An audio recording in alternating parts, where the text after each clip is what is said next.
आणि यानंतर थेट जाऊयात किरीट सोमय्या सर।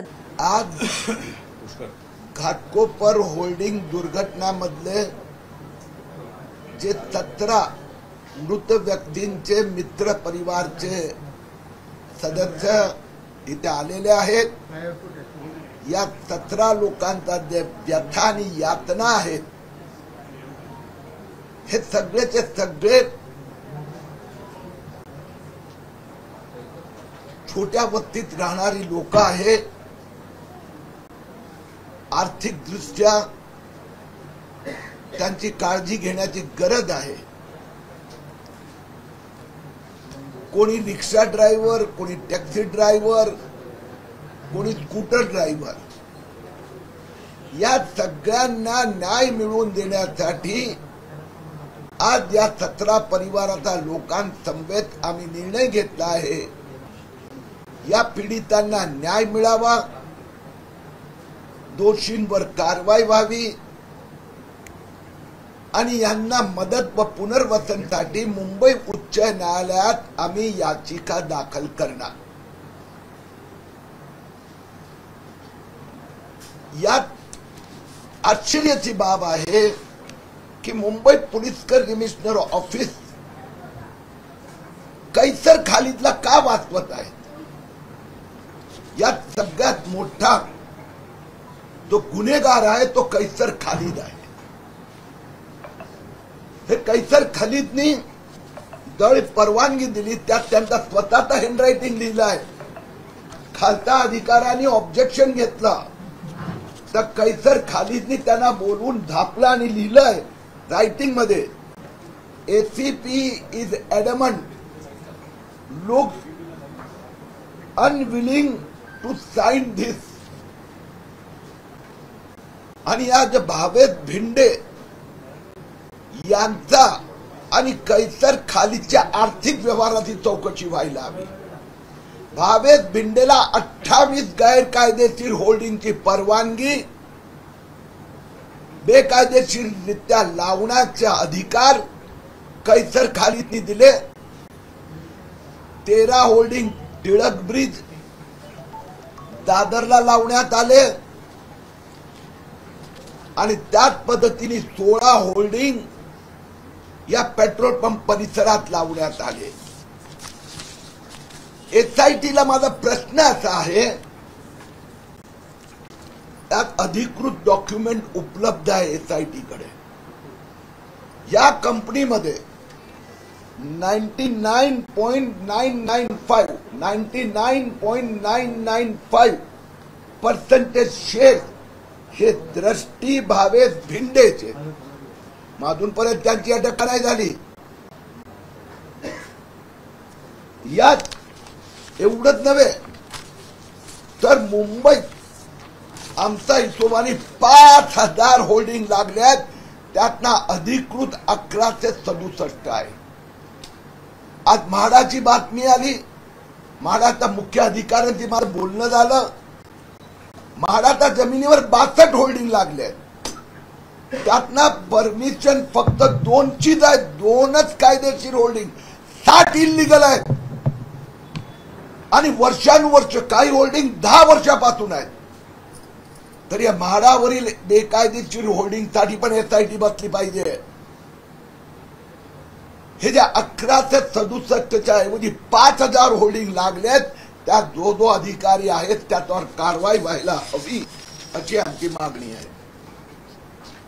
कैसर खालिदला नेमकं कोण वाचवतं या सगळ्या प्रकरणामध्ये? ते लोहमार्ग आयुक्त असताना ही सगळी मी परवा DG रश्मी शुक्ला, उपमुख्यमंत्री देवेंद्र फडणवीस, मुख्य गृह सचिव सुजाता सौनिक यांच्याशी बोललो आणि खेद व्यक्त केला की 17 दिवस झाले या लोहमार्ग पोलीस म्हणजे जे महाराष्ट्र पोलीसचा विभाग आहे त्यांच्यामुळे एवढ्या लोकांचा जीव गेला, त्यापैकी एकालाही अटक नाही, कारवाई नाही। म्हणजे एक पोलीस अधिकारी दुसरा पोलीस अधिकाऱ्यांना वाचवतोय आणि निर्दोष नागरिकांच्या जीवनाची काहीच पडलेली नाहीये। मला या तिघांनी आश्वासन दिलेलं आहे, या संबंधात गतीने कारवाई होणार. किरीटजी, एकीकडे कारवाईसाठी तुम्ही मागणी करता, दुसरीकडे या सगळ्या नातेवाईकांना मोबदला मिळावा, इन्शुरन्स मिळावा, यासाठी एक वेगळी टीम देखील तुम्ही तयार केलेली आहे. त्याचं काम कसं असणार? यात इन्शुरन्स कंपनीच्या अधिकाऱ्यांची माझी चर्चा झाली आहे. मोटर व्हेकल ऍक्टच्या अंतर्गत त्याच पद्धतीने जनरल इन्शुरन्स महाराष्ट्रात सगळ्यांचा घेण्यात आलाय ते असेल. त्याचबरोबर लोहमार्ग पोलीस हे महाराष्ट्र सरकारचा एक विभाग आहे. त्यांचा भ्रष्ट कारभारामुळे हे होल्डिंग लागले, तर त्यांनी पण आपली जबाबदारी स्वीकारायला हवी. मुख्यमंत्री महोदयांना धन्यवाद देतो, त्यांनी मुख्यमंत्री निधीतून पैसा दिलाय, परंतु या दुर्घटनेसाठी महाराष्ट्र सरकार जबाबदार आहे. जानेवारी 2020 मध्ये तत्कालीन सरकारने हे पेट्रोल पंप आणि होल्डिंगला परवानगी दिली, तर महाराष्ट्र सरकारलाही आपली जबाबदारी स्वीकारावी लागणार आणि यांना न्याय मिळवण्यासाठी किरीट सोमय्या हाईकोर्टात पण न्यायालयात पण जाणार. सर, हिंदी में जानना चाहिए, किस तरह से आगे अभी अब जांच की मांग करें, कैसे खरीद पर किस तरह से कार्रवाई की मांग?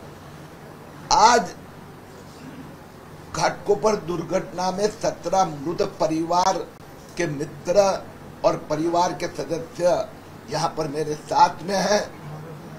सभी एक ही आवाज में कह रहे हैं उनको न्याय मिलना चाहिए और उनका आर्थिक मदद पुनर्वसन होना चाहिए. जिस प्रकार से जो एसआईटी बनी है उसमें से एक पुलिस अधिकारी दूसरे पुलिस अधिकारी को बचाने का प्रयास कर रहा है. भावेश भिंडे की ये यहाँ पर मेरे पास ऑफिशियल डॉक्यूमेंट है कि भावेश भिंडे की बेटी दृष्टि भावेश भिंडे, उनके 99.995% शेयर थे. अभी तक एसआईटी ने उनको बुलाया क्यों नहीं है? उनके खिलाफ कार्रवाई क्यों नहीं हुई है? मेरे पास दूसरे डॉक्यूमेंट उपलब्ध है जो मैंने एसआईटी को दिए है.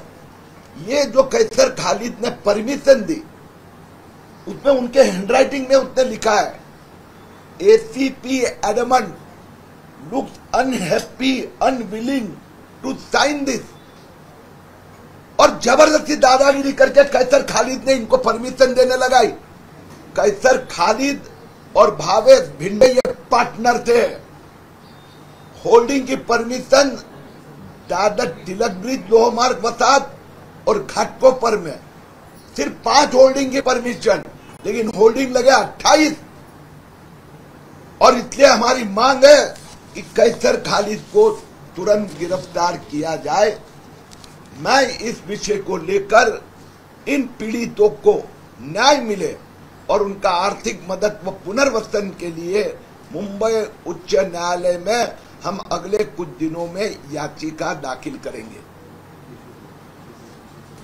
सर, किस तरह से अभी आप इनकी मदद के लिए टीम बनाया और किस तरह से काम किया? अब आप देखते हो जो आए एकदम गरीब परिवार के लोग हैं, कुछ विधवा कुछ अनाथ. और अगर 2020 जनवरी में महाराष्ट्र सरकार ने ये होल्डिंग और पेट्रोल पंप को परमिशन देने की प्रक्रिया शुरू नहीं की होती, ये इलीगली दिया नहीं होता, तो आज ये होती नहीं स्थिति. और इसके लिए महाराष्ट्र सरकार ने भी इनकी जिम्मेदारी स्वीकारनी होगी. एबीपी माझा, उघडा डोळे बघा नीट.